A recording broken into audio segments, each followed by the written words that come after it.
ಗೌರವಾನ್ವಿತ ಅತಿಥಿಗಳೇ, ಪೂಜ್ಯ ಗುರುಗಳೇ, ನನ್ನ ಪ್ರೀತಿಯ ಸ್ನೇಹಿತರೆ ಮತ್ತು ಇಲ್ಲಿ ನೆರೆದಿರುವ ಎಲ್ಲ ಸಭಿಕ ಬಂಧುಗಳೇ, ಇಂದು ನಾವು 15ನೇ ಶತಮಾನದ ಮಹಾನ್ ಸಂತ, ಕವಿ ಮತ್ತು ಸಮಾಜ ಸುಧಾರಕರಾದ ಸಂತ ಕಬೀರ್ ದಾಸರ ಕುರಿತು ಮಾತನಾಡಲು ಇಲ್ಲಿ ಸೇರಿದ್ದೇವೆ.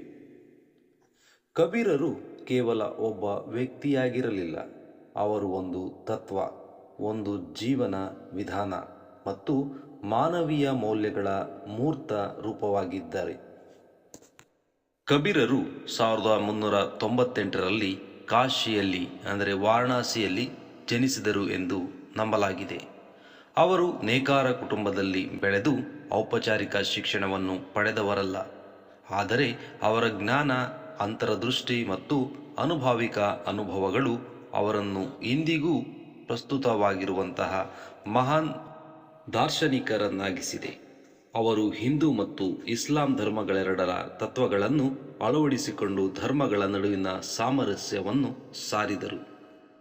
ಕಬೀರರ ಬೋಧನೆಗಳು ಬಹಳ ಸರಳ ಆದರೆ ಆಳವಾದ ಅರ್ಥವನ್ನು ಹೊಂದಿವೆ.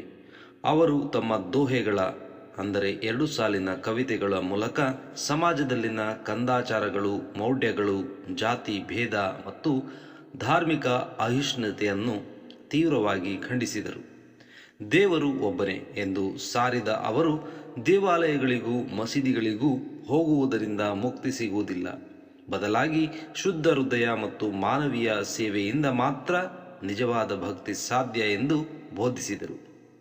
ಅವರು ಹೇಳಿದಂತೆ, ಹಿಂದೂ ಕಹತಾ ಹೈ ರಾಮ್ ಹಮಾರಾ, ಮುಸಲ್ಮಾನ್ ಕಹತಾ ಹೈ ರೆಹಮಾ, ದೋನೋ ಲಡಾಯಿ ಕರ್ ಮಾರೆ, ಮರಮ್ನ ಕಾಯಿ ಜಾನ. ಅಂದರೆ ಹಿಂದೂಗಳು ರಾಮ ನಮ್ಮವ ಎಂದರೆ ಮುಸಲ್ಮಾನರು ರೆಹಮಾನ್ ನಮ್ಮವ ಎನ್ನುತ್ತಾರೆ. ಇಬ್ಬರು ಜಗಳವಾಡಿ ಸಾಯುತ್ತಾರೆ, ಆದರೆ ಮೂಲ ಮರ್ಮವನ್ನು ಯಾರೂ ಅರಿಯರು.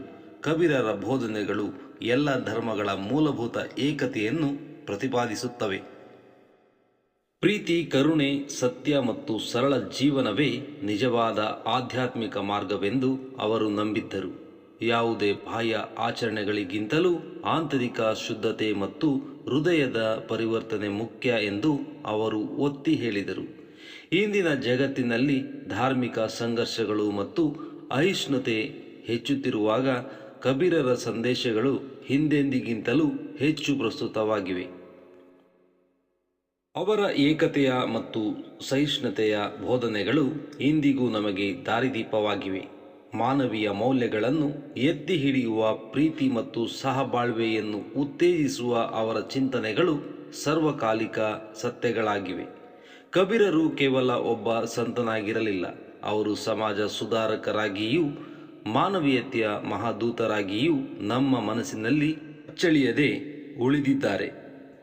ಬೋಧನೆಗಳನ್ನು ನಮ್ಮ ಜೀವನದಲ್ಲಿ ಅಳವಡಿಸಿಕೊಳ್ಳುವ ಮೂಲಕ ನಾವು ಹೆಚ್ಚು ಸಾಮರಸ್ಯಪೂರ್ಣ ಮತ್ತು ಪ್ರಬುದ್ಧ ಸಮಾಜವನ್ನು ನಿರ್ಮಿಸಲು ಕೊಡುಗೆ ನೀಡಬಹುದು.